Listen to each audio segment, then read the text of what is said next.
Red టీవీలో మీ వ్యాపార ప్రకటనల కోసం ఈ నంబర్ ని సంప్రదించండి 6281747728. సార్ కవిత గారి కస్టడీ వాళ్ళతో ముగిసిపోయింది. అయితే కోర్టులో విచారణ జరిగింది. మరి బెయిల్ ఇస్తారా అని చెప్పేసి లేకుంటే జైలుకు పంపిస్తారని చెప్పేసి అయితే జైలుకే పంపిస్తున్నారు. మరి కోర్టులో విచారణ ఎలా జరిగింది, బెయిల్ ఎందుకు దొరకలేదు, మరి ఫర్దర్గా ఏం జరిగే అవకాశం ఉందంటారు సార్? కవిత నేను మార్నింగే చెప్పాను, కవిత ఖచ్చితంగా బెయిల్ ఇవ్వరు, జైలుకే పోతారని. అంటే ఈ కేసులో ముందు నుంచి చూస్తే మనం ఎవరికి కూడా ప్రైమరీ స్టేజ్లో బెయిల్ రాలేదు. వాళ్ళు అప్రూవర్గా మారినాకనే బెయిల్ వచ్చింది తప్ప అప్రూవర్గా మారకుండా ఎవరికి బెయిల్ ఇవ్వలేదు. ఓకే. సో కవితకి కూడా ఈరోజు అదే జరిగింది. కవితకే కాదు, రేపు కేజ్రీవాల్కి కూడా ఇదే పరిస్థితి. ఆయన కూడా జైలుకి వెళ్ళే పరిస్థితి తప్ప ఆయనకి బెయిల్ ఇవ్వరు. ఎందుకంటే పిఎంఎల్ఏ చట్టం అనేది, అంటే prevention of money laundering act 2002 ప్రకారం ఏంటంటే 2 ట్విన్ కండిషన్స్ అంటారు. సెక్షన్ 45లో 2 కండిషన్స్ ఉంటాయి బెయిల్కి. మామూలుగా ఐపీసీలో సిఆర్పిసిలో జనరల్గా బెయిల్ అనేది రూల్, జైలు అనేది ఎక్సెప్షన్ అంటారు. అంటే ఎవరికైనా బెయిల్ అనేది ఒక హక్కుగా బెయిల్ ఇవ్వాలి అనేది చెబుతారనమాట. అంటే బెయిల్ ఎప్పుడు ఇవ్వరంటే ఫ్లైట్ రిస్క్ అంటారు. ఫ్లైట్ రిస్క్ అంటే విదేశాలకు పారిపోతారు నేరస్తులు అనుకున్నప్పుడు కానీ, లేదంటే సాక్షుల్ని బెదిరించడం కావచ్చు, లేకపోతే వాళ్ళని డబ్బులు ఇచ్చి కొనేయడం కావచ్చు, అంటే ఇన్ఫ్లుయెన్స్ చేయడం కావచ్చు, సాక్ష్యాధారాల్ని తారుమారు చేయడం, ఈ 3 కారణాలతో మాత్రమే బెయిల్ రిజెక్ట్ చేస్తాడు. అది కూడా 60 రోజుల నుంచి 90 రోజుల లోపల ఛార్జ్షీట్ ఎక్కిపోతే డిఫాల్ట్ బెయిల్ ఇచ్చేసే అవకాశాలు ఉంటాయి. కానీ ఈ ప్రత్యేక చట్టాల్లో గతంలో టాడా అనే చట్టం ఉండేది, దాని తర్వాత ఉపా అనే ఒక చట్టం వచ్చింది, అట్లాగే పిఎంఎల్ఏ చట్టం, ఇవన్నిటినీ కొంతమంది పౌరహక్కుల నాయకులు నల్ల చట్టాలని పిలుస్తారు. అంటే దీంట్లో రూల్ ఆఫ్ లా కానీ నేచురల్ జస్టిస్ కానీ ఇవేవి అప్లికబుల్ కావు. సో వీటిని జనరల్గా వీటిని తెచ్చే పర్పస్ ఏమో ఒకటి. వీటిని ఎందుకు తెస్తారు? జాతీయ భద్రతకు, జాతీయ సెక్యూరిటీకి, నేషనల్ సెక్యూరిటీకి ఇబ్బంది కలిగేవి, జాతీయ ఐకమత్యాన్ని విచ్ఛిన్నం చేసేవి, దేశ రక్షణకు ఆటంకం కలిగించే శక్తులను అరెస్ట్ చేసినప్పుడు వాళ్ళకి మామూలు పౌరులకు ఉండే హక్కులు ఉండకూడదని చెప్పి కొన్ని చట్టాలు తీసుకొస్తారు.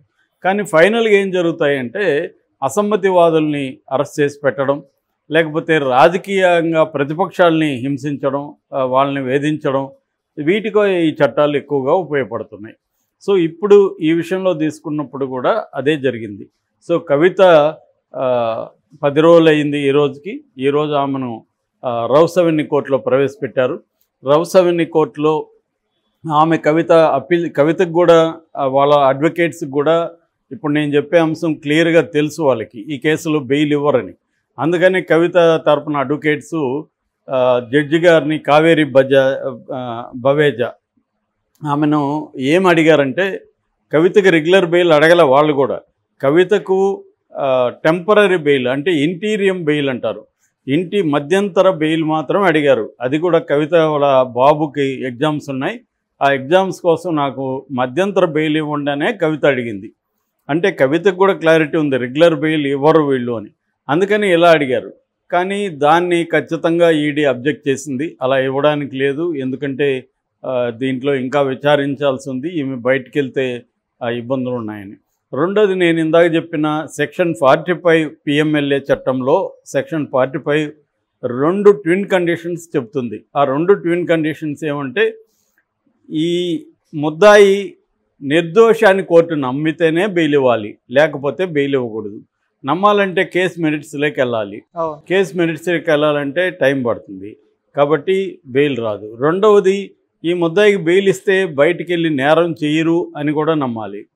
సో ఈ 2 ఎలా నమ్మాలి, కోర్టు ఎలా నమ్మించాలి, ఇది ఒక మేజర్ టాస్క్ అనమాట. అందుకనే మొన్ననే సుప్రీంకోర్టు కామెంట్ కూడా చేసింది, 18 నెలలుగా మన హేమంత్ సోరెన్ వాళ్ళ అనుచరుడు 18 నెలలుగా ఈడీ కేసులో పిఎంఎల్ఏ చట్టం కింద జైల్లో ఉన్నాడు, మీరేమో సప్లిమెంటరీ ఛార్జ్ షీట్లు వేసుకుంటానే వెళ్తున్నారు, అతను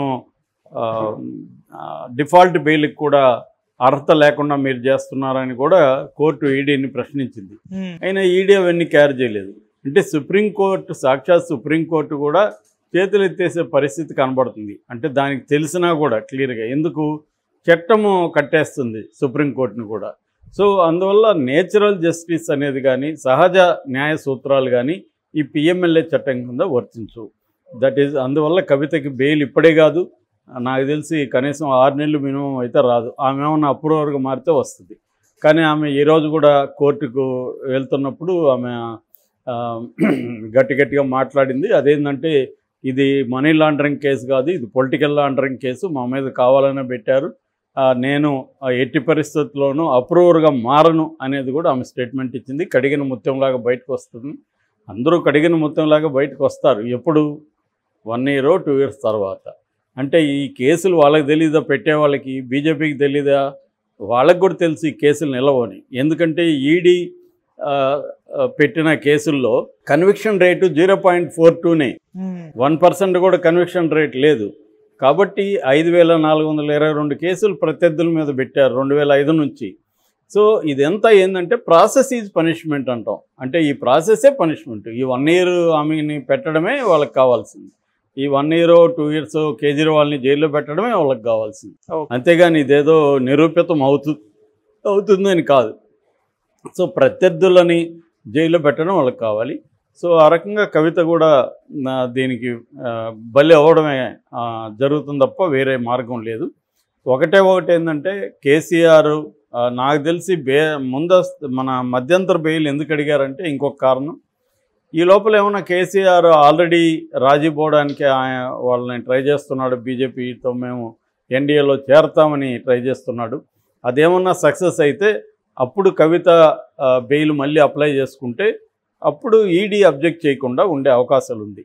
ఇప్పుడు ఏంటంటే April 8 వరకు కవితకి రిమాండ్ 15 days విధించారు.